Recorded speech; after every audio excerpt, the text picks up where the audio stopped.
تو حنفیوں میں جو علماء بر صغیر میں بدعت کے خلاف ہو گئے ان کو لوگوں نے دیوبندی کہنا شروع کر دیا، اور جو تیجے 40ویں اور اذان سے پہلے صلاۃ والسلام کے قائل تھے ان کو لوگوں نے کیا کہنا شروع کر دیا؟ بریلوی۔ یہ بھی لوگ اعتراض کرتے ہیں نا کہ یہ دیوبندی فرقہ تو آج سے 150-200 سال پہلے پیدا ہوا ہے، تو اس سے پہلے تو یہ فرقہ تھا ہی نہیں، تو جو فرقہ بعد میں پیدا ہوا ہو وہ صحیح کیسے ہو سکتا ہے؟ اصولی طور پر تو بات صحیح ہے کہ جو فرقہ ہی پہلے نبی کے دور میں تھا ہی نہیں وہ صحیح کیسے ہو گیا؟ تو خوب سمجھ لیں، نہ دیوبندی تھے نہ بریلوی، حنفی تھے۔ کہ حنفیوں میں جو تیجے 40ویں کے قائل ہیں ان کو لوگ بریلوی کہتے ہیں، جو تیجے 40ویں کے قائل نہیں ان کو لوگ کیا کہتے ہیں؟ دیوبندی کہتے ہیں۔ قوالی سننا شرعن کیسا ہے؟ جائز نہیں ہے بھائی۔ کچھ علماء بریلوی مسلک کے اس کو جائز کہتے ہیں، بس یہی فرق ہے دیوبندی بریلویوں میں۔ لوگ پھر اسی کی وجہ سے جو یہ چیزیں نہیں کرتے ان کو دیوبندی کہہ دیتے ہیں، جو یہ چیزیں کرتے ہیں ان کو لوگ کیا کہتے ہیں؟ بریلوی کہتے ہیں۔ میسی ٹی وی یہ دیوبندیوں کا ایک چینل ہے جس کے اوپر ایک دیوبندی عالم مفتی طارق مسعود کا ایک بیان اپلوڈ ہوا ہے جس کا عنوان ہے دیوبندی اور بریلوی میں فرق۔ مفتی طارق مسعود صاحب دیوبندی اور بریلوی میں فرق بیان کرتے ہوئے انہوں نے جو بیان دیا ہے اس بیان کے اندر ایک بہت بڑا مغالطہ دیا ہے۔ بیان یہ دیا ہے کہ دیوبندی اور بریلوی کے درمیان فرق یہ ہے کہ بریلوی تیجا ساتہ 40واں اذان سے پہلے درود، فاتحہ، نظر و نیاز یہ کام کرتے ہیں، قوالی کرتے ہیں، قوالی کو درست سمجھتے ہیں، اور دیوبندی وہ بدعات کا رد کرتے ہیں اور اس کو ناجائز سمجھتے ہیں۔ تو جو بدعات کا رد کرتے ہیں اور ان کاموں کو ناجائز سمجھتے ہیں وہ دیوبندی کہلائے، ان کو دیوبندی کہا جاتا ہے، اور جو تیجا ساتہ 40واں ششماہی برسی وغیرہ اور قوالی کرواتے ہیں ان کو بریلوی کہا جاتا ہے۔ تو طارق مسعود صاحب نے جو بریلویوں اور دیوبندیوں کے درمیان بنیادی فرق جو بیان کرنے کی کوشش کی ہے یہ ایک بہت بڑا مغالطہ ہے۔ کیوں؟ اس لیے کہ جو شخص تاریخ کے ساتھ ہلکا سا بھی تعلق رکھتا ہے، تاریخ کے ساتھ ہلکی سی بھی جو ہے نا وہ دلچسپی رکھتا ہے، وہ جانتا ہے کہ دیوبندی اور بریلوی ان کے درمیان اصل اصولی اور بنیادی اختلاف یہ نہیں ہے۔ ان مسائل کا اختلاف اپنی جگہ پہ موجود ہے، لیکن یہ مسائل بنیادی اور اصولی مسائل نہیں ہیں۔ اصولی دیوبندی اور بریلوی کا جو اختلاف ہے وہ عقائد کا، اور علماء دیوبند کی جو عبارات ہیں ان عبارات کے اوپر اہل سنت بریلوی مکتبہ فکر کے علماء کے جو مواخذات اور شرعی فتوے ہیں وہ ہیں۔ اور اس بات کا باقاعدہ اظہار مکتبہ فکر دیوبند کے بہت بڑے مناظر جن کو امام المناظرین دیوبندیوں کے ہاں کہا جاتا ہے، محمد منظور نعمانی، انہوں نے اپنی کتاب فتوحات نعمانیہ کے صفحہ 300 پر کیا ہے اور لکھا ہے کہ شاید بہت سے لوگ ناواقفی سے یہ سمجھتے ہیں کہ میلاد و قیام، عرس و قوالی، فاتحہ، تیجا، 10واں، 20واں، 40واں برسی وغیرہ رسوم کے جائز و ناجائز اور بدعات و غیر بدعات ہونے کے بارے میں مسلمانوں کے مختلف طبقوں میں جو نظریاتی اختلاف ہے یہی دراصل دیوبندی و بریلوی اختلاف ہے، مگر یہ سمجھنا صحیح نہیں ہے، کیونکہ مسلمانوں کے درمیان ان مسائل میں یہ اختلاف تو اس وقت سے ہے جبکہ دیوبند کا مدرسہ قائم بھی نہیں ہوا تھا اور مولوی احمد رضا خان صاحب پیدا بھی نہیں ہوئے تھے، اس لیے ان مسائل کے اختلاف کو دیوبندی بریلوی اختلاف نہیں کہا جا سکتا۔ علاوہ ازیں ان مسائل کی حیثیت کسی فریق کے نزدیک بھی ایسی نہیں ہے کہ ان کے ماننے نہ ماننے کی وجہ سے کسی کو کافر یا اہل سنت سے خارج کہا جا سکے۔ یہی وجہ ہے کہ مولوی احمد رضا خان صاحب اور ان کی خاص ذریت کے علاوہ ہندوستان کے بہت سے علماء اور بہت سے علمی حلقے ایسے ہیں جن کی تحقیق اور رائے ان مسائل میں علماء دیوبند کی تحقیق سے مختلف ہے، مگر اس کے باوجود ان میں سے کوئی بھی دوسرے کی تکفیر یا تفسیق نہیں کرتا۔ یہ منظور نعمانی دیوبندی عالم اور دیوبندی مناظر اس بات کو تسلیم کر رہے ہیں کہ یہ جو قوالی، عرس، فاتحہ، نظر و نیاز اور تیجا ساتہ 40واں ششماہی برسی یہ بنیادی اور اصولی اختلافات نہیں ہیں، یہ فروعی اختلافات ہیں۔ بنیادی اور اصولی اختلافات کیا ہیں؟ وہ ہیں علماء دیوبند کے عقائد اور ان کی کتابوں کے اندر جو عبارات خلاف اسلام، کفریہ اور گستاخانہ عبارت علماء دیوبند نے اپنی کتابوں میں لکھی ہیں ان کے اوپر بنیادی اختلاف ہے۔ طارق مسعود صاحب اس بات کو تسلیم کرتے ہیں کہ شروع سے اہل سنت حنفی چلے آ رہے ہیں اور وہی جو حنفی چلے آ رہے تھے ان کی آگے پارٹیشن ہو گئی کہ ایک دیوبندی ہو گئے جو کہتے ہیں بدعات کا رد کرتے تھے اور انہوں نے بدعات کا رد کرنا شروع کر دیا، اور جو تیجا ساتھا چالیسواں کرتے رہے ان کو بریلوی کہا جانے لگا۔ اب سوال یہ پیدا ہوتا ہے کہ وہ جو حنفی چلے آ رہے تھے ان حنفیوں کے ساتھ اسی عقیدے پر اور اسی ڈگر پر اسی منہج اور اسی نظریے کے اوپر کون قائم چلا آ رہا ہے؟ کیا دیوبندی چلے آ رہے ہیں یا بریلوی چلے آ رہے ہیں؟ ہندوستان میں، ہندو پاک میں جو اسلام آیا، جو مسلمان لوگ ہوئے اہل سنت و جماعت کے عقیدے پر اور فقہ میں انہوں نے حنفی مذہب کو قبول کیا، وہ مسلمان کس عقیدے پر تھے؟ کیا وہ بریلوی نقطہ نظر جو آج عقیدہ ہے اس پر تھے یا دیوبندیوں کے عقیدے کے اوپر تھے؟ تو یہ بات بالکل روزے روشن کی طرح واضح اور عیاں ہو جاتی ہے، اور اپنے اور بیگانوں سب نے اس بات کو تسلیم کیا ہے کہ جو اہل سنت بریلوی مکتبہ فکر ہے یہی وہ لوگ ہیں جو قدیم سے اہل سنت و جماعت کے عقیدے اور ان کی روش پر چلے آ رہے ہیں۔ شیخ اکرام اپنی کتاب موج کوثر کے صفحہ نمبر 70 پر لکھتے ہیں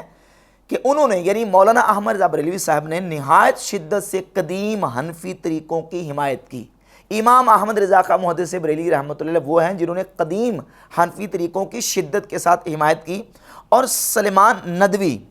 وہ حیات شبلی کے صفحہ 46 پر لکھتے ہیں کہ تیسرا فریق وہ تھا جو شدت کے ساتھ اپنی روش پر قائم رہا اور اپنے آپ کو اہل سنہ کہتا رہا۔ اس گروہ کے پیشوا زیادہ تر بریلی اور بدایون کے علماء تھے۔ اور یہ ایک اور کتاب ہے غیر مقلد عالم ثناء اللہ امرتسری، ان کی شمع توحید، اور شمع توحید کے صفحہ نمبر 63 پر وہ لکھتے ہیں کہ امرتسر میں مسلم آبادی غیر مسلم آبادی ہندو و سکھ وغیرہ کے مساوی ہے۔ 80 سال پہلے یعنی انگریز کے آنے سے پہلے 80 سال پہلے قریباً سب مسلمان اسی خیال کے تھے جن کو آج کل بریلوی حنفی کے نام سے پکارا جاتا ہے۔ اور ایک اور حوالہ سنیں، یہ بریلویت کتاب ہے غیر مقلد عالم احسان الہی ظہیر صاحب کی۔ اس کتاب کے صفحہ نمبر 21 پر لکھتے ہیں کہ بریلویوں کے عقائد کیا ہیں۔ اس گروہ کے عقائد بعض دوسرے اسلامی ملکوں میں تصوف کے نام پر رائج ہیں، یعنی اہل سنت و جماعت بریلوی جو ہیں ان کے عقائد بعض دوسرے اسلامی ملکوں میں تصوف کے نام پر رائج ہیں، جن کو صوفیہ کہتے ہیں۔ اہل السنہ والجماعہ جو صوفیہ نظریہ اور عقیدہ رکھنے والے ہیں، اور ہندو پاک میں آپ دیکھ لیں جو بڑے بڑے صوفیہ کبار اولیاء اللہ ان کے سینکڑوں سالوں سے مزارات، ان کی درگاہیں، ان کی خانقاہیں جو آباد ہیں، یہ احمد رضا بریلوی رحمۃ اللہ علیہ نے آ کے ان کو شروع نہیں کیا۔ امام احمد رضا خان محدث بریلوی رحمۃ اللہ تعالی علیہ نے ان کو اس کا آغاز نہیں کیا، اس کی ابتدا نہیں کی، بلکہ یہ صدیوں سے اہل سنت کا جو صوفیہ کا اور تصوف کا سلسلہ چلا آ رہا تھا، اسی طریقے کی امام احمد رضا خان محدث بریلوی رحمۃ اللہ تعالی علیہ نے حمایت کی ہے، اور اسی طریقے کو شدت کے ساتھ اور بڑی مضبوطی کے ساتھ پکڑ کے رکھا۔ اپنے بیگانے سب مانتے ہیں، دیوبندی علماء نے لکھا، غیر مقلدین نے لکھا کہ مولانا احمد رضا بریلوی جو ہیں انہوں نے شدت کے ساتھ حنفی طریقوں کی جو ہے وہ موافقت کی اور اس کی حمایت کی۔ آپ دیکھتے ہیں کہ اس حنفی طریقے کو چھوڑنے والے کون ہیں؟ ان صوفیہ کے منہجوں کو اور صوفیہ کے عقائد و نظریات کو شرک اور بدعت کہنے والے کون ہیں؟ اور ہندوستان میں کم از کم اس کی ابتدا کس شخص نے کی ہے؟ تو وہ ہمارے سامنے تاریخ میں نام آتا ہے مولوی اسماعیل دہلوی کا۔ مولوی اسماعیل دہلوی یہ شاہ ولی اللہ محدث دہلوی رحمۃ اللہ کا پوتا تھا، اور اس نے یہ کتاب لکھی تقویۃ الایمان۔ اس کتاب تقویۃ الایمان میں اسماعیل دہلوی نے رسول اللہ صلی اللہ علیہ وآلہ وسلم کی شان اقدس میں توہین کی، گستاخی کی، اور نعوذ باللہ تعالیٰ یہاں تک لکھا کہ حضور نعوذ باللہ مر کے مٹی میں مل گئے۔ نبی کریم علیہ الصلوۃ والسلام کی طرف جھوٹی بات منسوب کی کہ حضور نے فرمایا کہ میں بھی ایک دن مر کر مٹی میں ملنے والا ہوں، نعوذ باللہ تعالیٰ۔ اور اسی کتاب تقویۃ الایمان میں لکھا کہ نبی بڑے بھائی، ہم چھوٹے بھائی، نبی کی تعظیم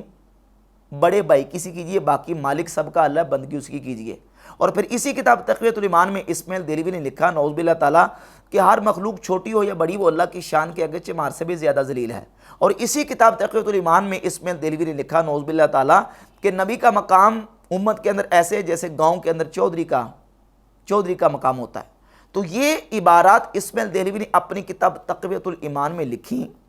یہ کتاب جب لکھی گئی، اس کتاب کے لکھے جانے کے بعد پورے ہندوستان میں ہلچل مچ گئی۔ یہ ابوالکلام آزاد کی کہانی، خود آزاد کی زبانی، اس کے صفحہ نمبر 36 پر یہ بات موجود ہے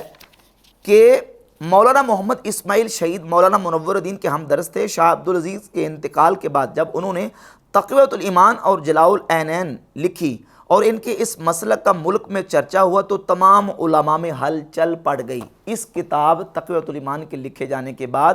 تمام علماء میں ہندوستان بھر میں ہلچل مچ گئی، اور یہ تقویۃ الایمان کا مصنف اسماعیل دہلوی ہے جس نے اپنے آباء و اجداد کے مسلک اور عقیدے سے اور حنفیت سے انحراف کیا۔ اس کا ایک حوالہ یہ دیوبندی حکیم الامت اشرف علی تھانوی کی کتاب ہے امداد المشتاق۔ امداد المشتاق کے صفحہ نمبر 82 پر تھانوی صاحب لکھتے ہیں کہ فرمایا کہ مولوی اسماعیل شہید موحد تھے، چونکہ محقق تھے، چند مسائل میں اختلاف کیا اور مسلک کے پیران خود مثل شیخ ولی اللہ وغیرہ پر انکار فرمایا۔ یعنی اپنے دادا شاہ ولی اللہ محدث دہلی رحمۃ اللہ کے مسلک اور ان کے عقیدے کو سب سے پہلے چھوڑا ہے تو اسماعیل دہلوی نے، اور اسماعیل دہلوی نے یہ کتاب لکھی ہے تقویۃ الایمان۔ اسی طرح مولوی اشرف علی تھانوی دیوبندی حکیم الامت اپنی یہ کتاب ارواح ثلاثہ کے صفحہ نمبر 83 پر لکھتے ہیں کہ اور ان کے سامنے تقویۃ الایمان پیش کی۔ اسماعیل دہلوی نے یہ کتاب تقویۃ الایمان لکھی، اور لکھنے کے بعد جب کتاب کو پیش کیا تو اور فرمایا کہ میں نے یہ کتاب لکھ دی ہے، اور میں جانتا ہوں کہ اس میں بعض جگہ ذرا تیز الفاظ بھی آ گئے ہیں اور بعض جگہ تشدد بھی ہو گیا ہے، مثلا ان امور کو جو شرک خفی تھے شرک جلی لکھ دیا گیا ہے۔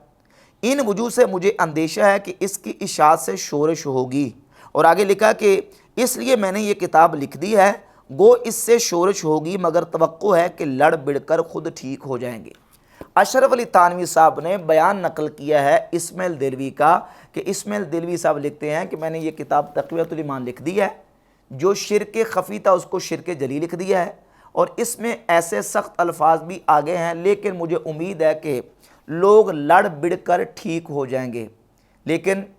یہ آپ دیکھ لیں کہ کئی سال گزر گئے ہیں، وہ لڑ بڑھ کے ٹھیک ہونے والی بات نہیں آئی، اور آج تک وہ لڑائی اور جو آگ اسماعیل دہلوی نے لگائی تھی وہ آگ آج تک نہیں بجھ سکی۔ تو اصل میں جو بیسک بنیادی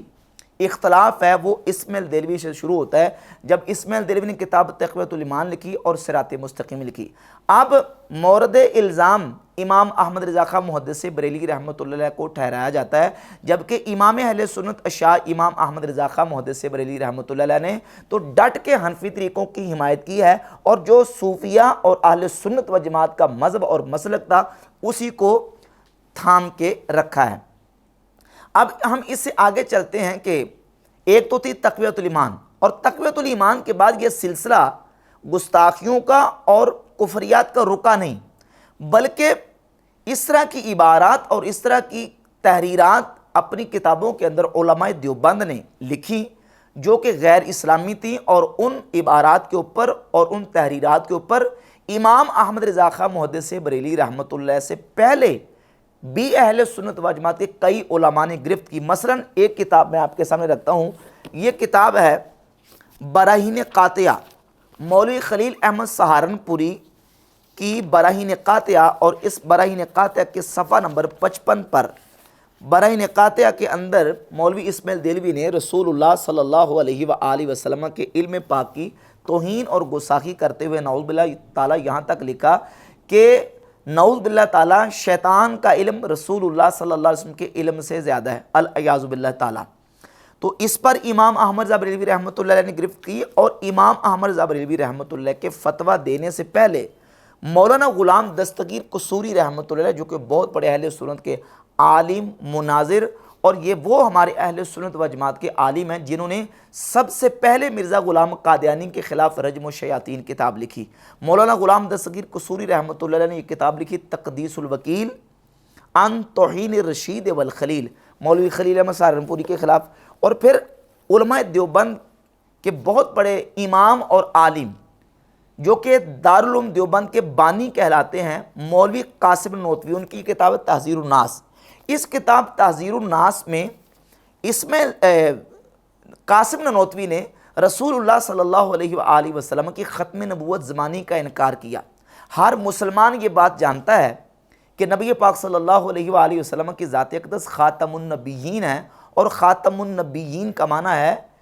کہ رسول اللہ صلی اللہ علیہ وسلم کے بعد کوئی نبی پیدا نہیں ہوگا۔ حضور زمانے کے اعتبار سے سب سے آخری نبی ہیں، اور نبی پاک علیہ السلام کے بعد کوئی نبی پیدا نہیں ہوگا۔ لیکن